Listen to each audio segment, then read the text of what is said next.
What's going on, Broncos country? Welcome to another edition of Broncos Daily with your host, Kurt Valenti. You want the latest Bronco news, Broncos talk, Broncos rumors, trade talk, draft talk, any kind of Broncos talk? Make sure you come back and like, subscribe, and comment on any of the shows, and I will get to your comments on future shows. But before we get going today, I want to start with a big thank you to you guys. This past weekend, we finally hit 700 subscribers. We're over 760 now. So awesome. Thank you. Means the world. You guys know I love doing this. I love interacting with you guys, talking Broncos with you guys. But the goal now is let's get to 1,000 by the draft, right? So we need like 240 by next Thursday. Can we do it? Let's do it. Let's do it. I think we can do it. I would love to do it. So get some more Bronco fans. Hey, like, subscribe, comment. And like I said, every Friday I've been doing Fan Take Friday, where I just take all my comments throughout the weeks, the past couple of weeks, and I just do a viewer comment show on Friday. So I make sure if you comment, I will get to your comment within the week. So let's talk a bit about what happened over the weekend.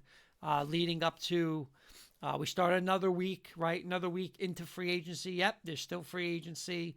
And another week, 1 week now, a little over a week before the NFL draft. And something happened on Friday and over the weekend, but Friday on another podcast that has raised a lot of, oh boys, in Broncos country.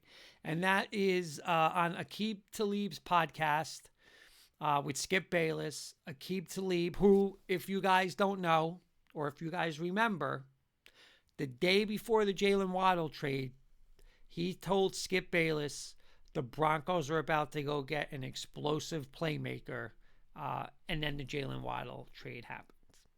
So over the weekend, he told Skip that another big move is coming for the Denver Broncos and that it can happen on draft night. So what can that big move be, right? So, let's first look at trade. And I'm going to come back to this running back position. We all know the Denver Broncos needed to upgrade this running back room. The running back game was not good last year. J.K. Dobbins was good, but J.K. Dobbins, as always, got hurt. R.J. Harvey had a tremendous rookie year, but he did more of that, as a receiving, catching the ball out of the backfield more as a pure runner, right? So that running back room had to be done. We heard throughout, right before the offseason, the Denver Broncos, we listed a bunch of guys. They're going to go after Breece Hall. They're going to go after Travis Etienne, yada, yada, yada. Nothing happened, right? They bring back J.K. Dobbins. But now, last week, we heard that the Denver Broncos were very interested in Travis Etienne. They thought that they were going to sign him, and they were shocked when he decided to go to New Orleans over playing in Denver. So you have seen the smoke now that the Denver Broncos have wanted to upgrade that room. You have now also heard smoke, and when I use the word, I'm saying you smoke, like there's things that people have constantly keep saying that's linking the Denver Broncos to a running back, right? You also see that the New York Jets, right? Rumors were that Breece Hall, the Denver Broncos were absolutely, they were going to throw a boatload of money at Breece Hall once he hit free agency. Breece Hall liked the idea of going to Denver, but then the Jets franchised him. So obviously he never hits the free agent market. The Broncos can't make an offer. They don't get Breece Hall yet, right? Yet. He has not signed, he got franchised, but he has not signed a new extension, any kind of contract extension with the New York Jets. So no deal has been worked out. There have been rumors that he is not happy in New York. He doesn't want to stay in New York. He knows other teams like Denver is interested in him. and he might not want to be long-term and as a Jet. Now Aqib Talib comes out and says another move is coming. So who can that be? Again, it has to be running back. That's the first thoughts in everybody's mind. And I know, and I got to read a comment from one of our good friends, one of my good friends. Where is he? I got it. There he is, and this is from Leroy L. He says I kind of like Breece Hall in a way, right? He said he's not that good. He hasn't shown anything in many years with the Jets. Well, that's the first problem, Leroy. He played for the Jets, right? Absolutely no quarterback play, a terrible offensive line, a bad coaching staff. But if you really watch the player, Breece Hall is a hell of a player, right? Great running back, great wide receiver, can catch the ball in the backfield, a complete third down running back. Is he an upgrade over J.K. Dobbins? Yes, he is. He is. He's just a better overall back. He's younger. He plays. He doesn't get injured, right? So, is that the number one option? Is it Breece Hall that he's talking about?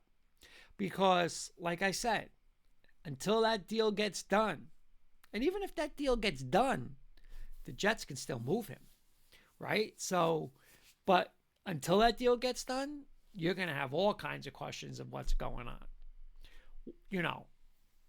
What are they going to, what's the offer? What can the Jets and Broncos agree to? Is it going to be more of draft picks? Is it going to be some kind of combination of players and draft picks, right? So obviously when you hear Talib saying another move is going to be made, number one guy that's popping up is Breece Hall. The other guy is Davion Achane, Miami Dolphins, right? Report came out today, I saw, that Miami and Achane are far apart from working on any kind of extension, any kind of long-term deal. The Miami Dolphins are going to be bad. They're going to be tanking. Obviously traded Waddle, lost Tyreek Hill. Tua's gone. They're not going to be a playoff team this year. Does a guy like Achane want to spend a year or 2 years? This isn't going to be just a 1 year bad. This is me a couple years bad, right? They obviously want to get their quarterback in the future. I know they had a free agent signing this year, but Malik Willis is he long-term? I mean, he got paid, right? But is the Dolphins plan to be bad and get, in this draft coming up, this 2027 draft that's loaded with quarterbacks, to go get a quarterback there?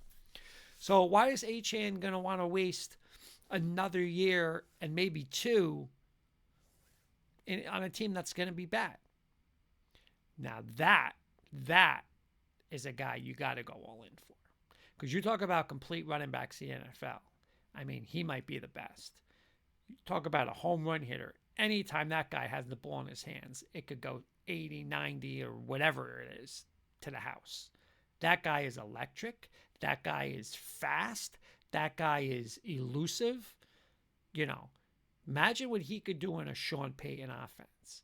So those are two names as the running back. I'm just saying big names, right?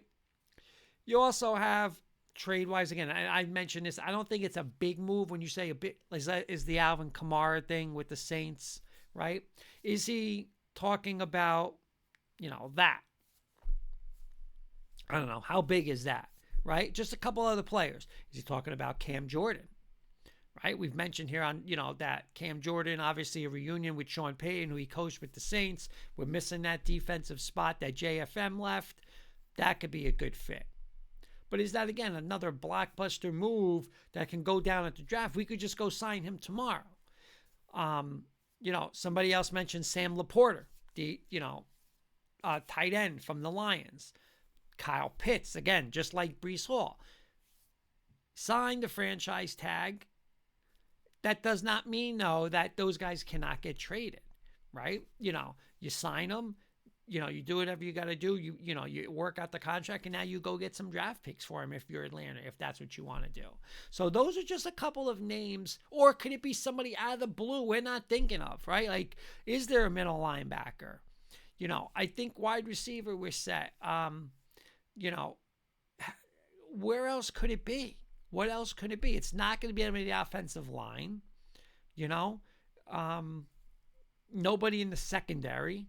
I think you're talking about really it's narrowing down to that running back position, tight end, and the middle linebacker. I mean, it's the positions we're always talking about since the wide receiver room got filled with the Waddle trade. So, I don't know, Broncos country, what's your thoughts?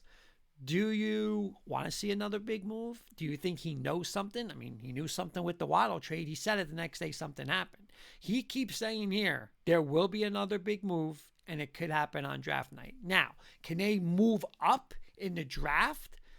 If they're going to move all the way up, and when I'm saying 62 into the first round or, something big, what are they going to use? Do they use a player? Do they use some of next year's stock? Like that 2027 draft is going to be better than this year's draft. Like everybody wants to have as many picks as they want. Like I said, there's been talk the Broncos want to have up to 10 picks with these compensatory draft picks and everything like that and really be loaded for next year's draft. But listen, if you love somebody and there's somebody sliding like a Sadiq, I mean, listen, do it, but it's just interesting. Again, Talib has some kind of connections, right? He knows something. He was right with the Waddle, and if he's right with this, man, who knows? But what's your thoughts, Broncos country? Do you agree? And who would the player be that you would think he would be talking about? Let's talk a bit about, I'm going to get into the comments again early. And again, thank you guys so much. Like I said, if you leave your comments, I will get to them on a show throughout the week. If I don't get it Monday through Thursday, it will be on Fridays where it's Fan Take Friday.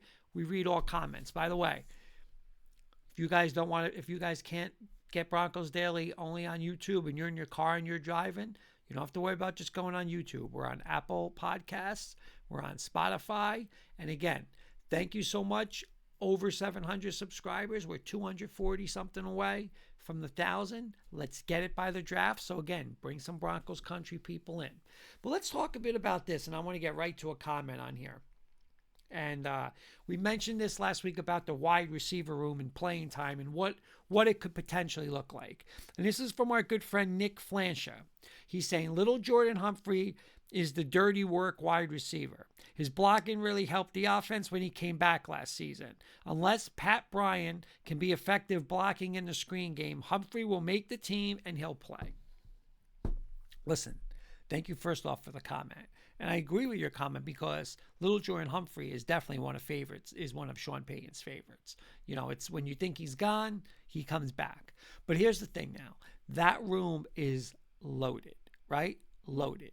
That's why when we said, is there a Marvin Mims trade in the future? Is there a Troy Franklin trade in the future?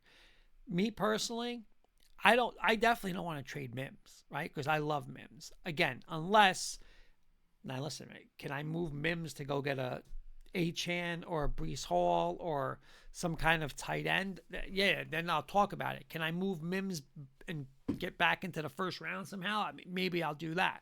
Same thing with Troy Franklin. I'm not just giving away a guy.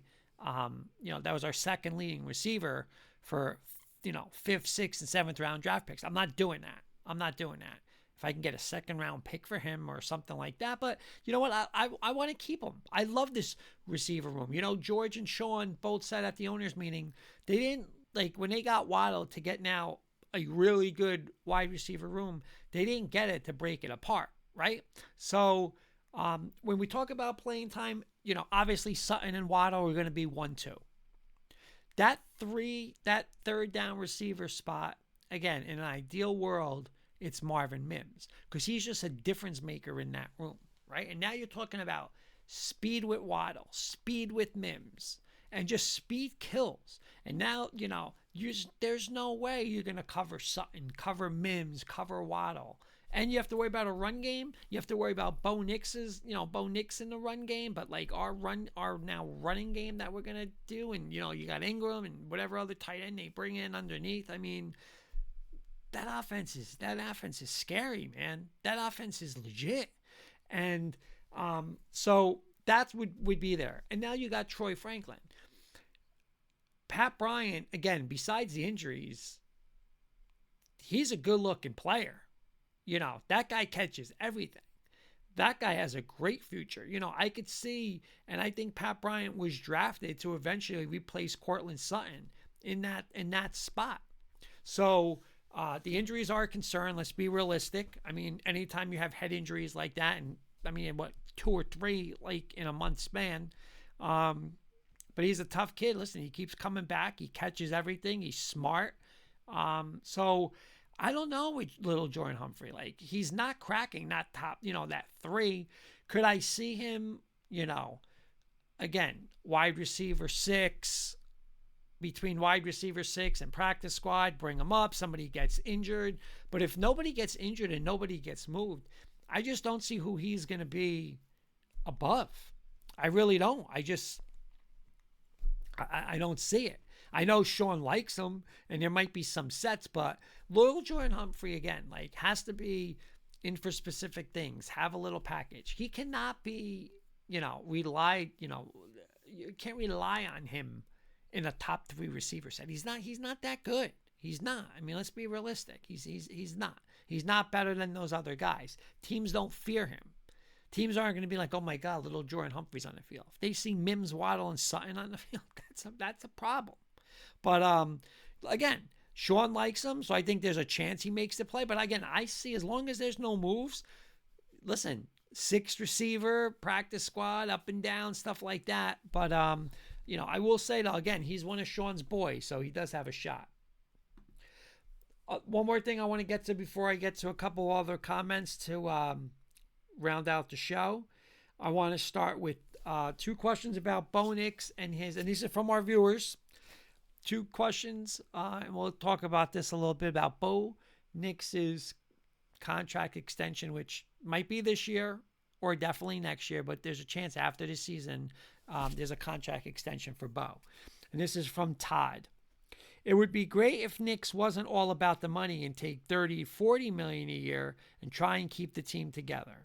In the end, it all comes down to player choice. I hope, because I'll say it this way. If you guys don't know, obviously we're going to talk a little NBA real quick. I'm a diehard Knicks fan. NBA playoffs starting this weekend coming up.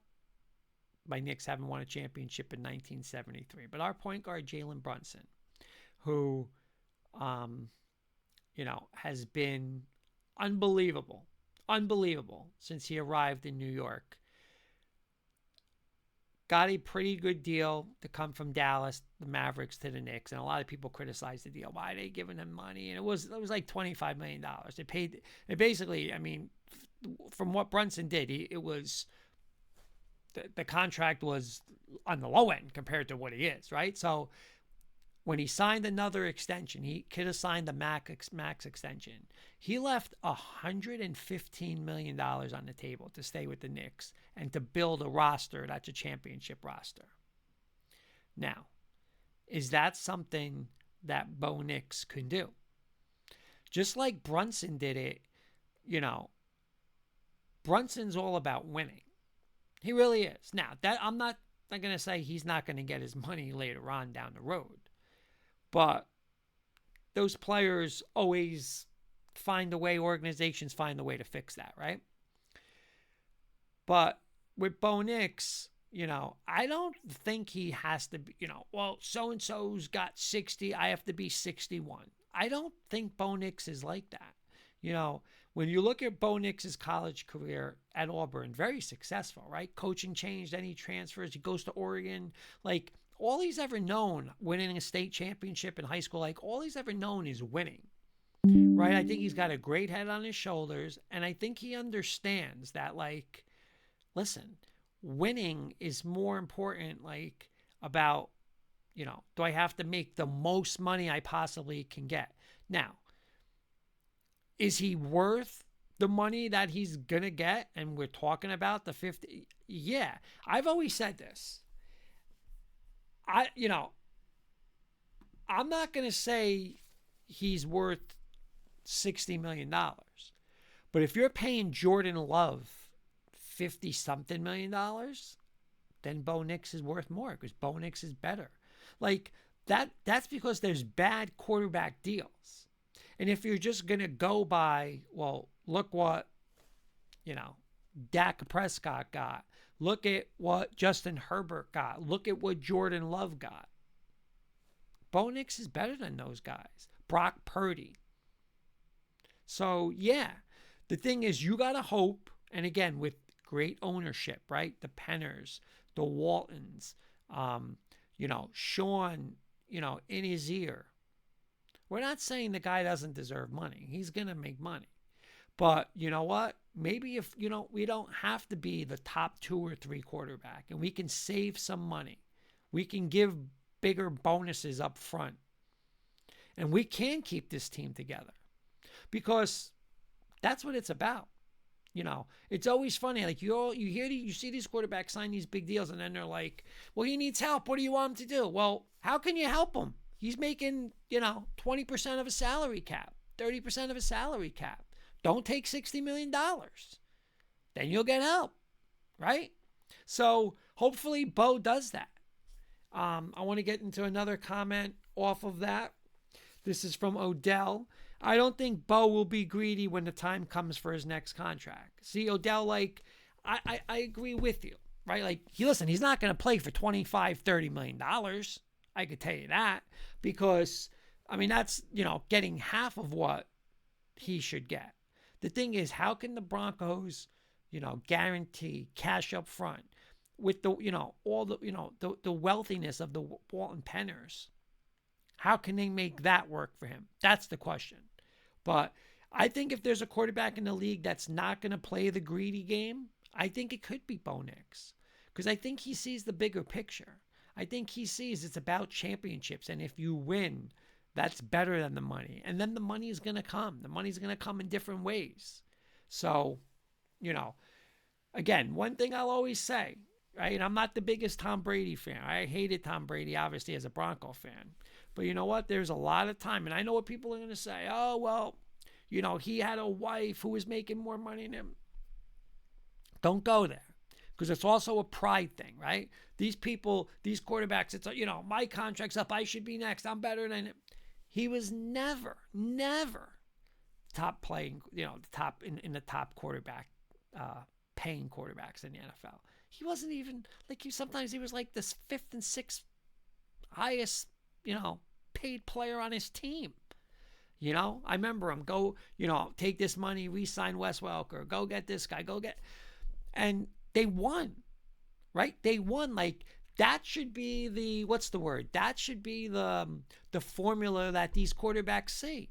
But they don't. They're greedy. Oh, my contract's up, so I should be at the top. Oh, you got 60, I got to get 62.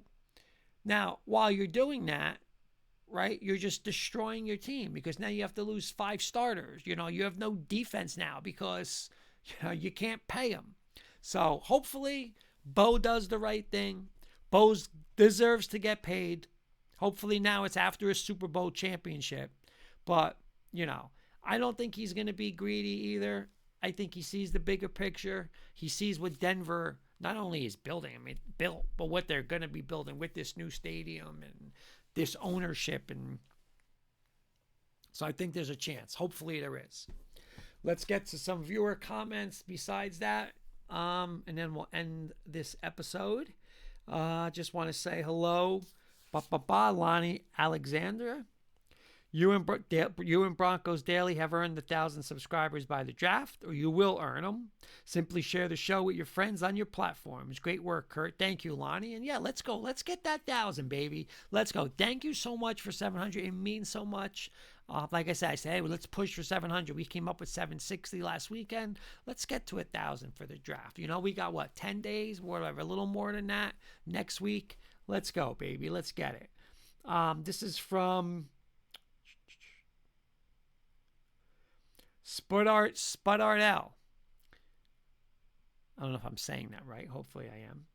Came across the channel the other day and I'm really digging it. It's obvious that you genuinely love talking ball and that separates you from the other channels. Keep up the good work, man. Thank you. Yeah, I love doing this, man. I'm a diehard Bronco fan, been a diehard Bronco fan from New Jersey. I'm from New Jersey my whole life. And, lucky enough to see a bunch of Super Bowls, 3 Super Bowl victories, but I want another one, man. You know what? We're going to use the word greedy. I want to be greedy. I want another Super Bowl now. Let's get another Super Bowl. But no, I love this. I love talking with you guys, interacting with you guys, reading your comments, disagreeing. Hey, before I got a comment, somebody saying I'm like in love with Breece Hall, and I'm loving Breece Hall. I want the player. I like the player. He's more talented than any running back we got. So let's go. I want to get better. I want to win. This is the time to win. This is the Super Bowl window, right? Let's load up now before we have to pay Bo. Because when we do pay Bo, we're not going to be able to be throwing around money and like we are right now.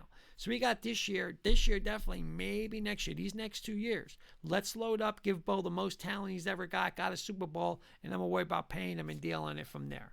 Let's get to one more comment. LaFrederick Miller saying, my guy, what's going on, LaFrederick?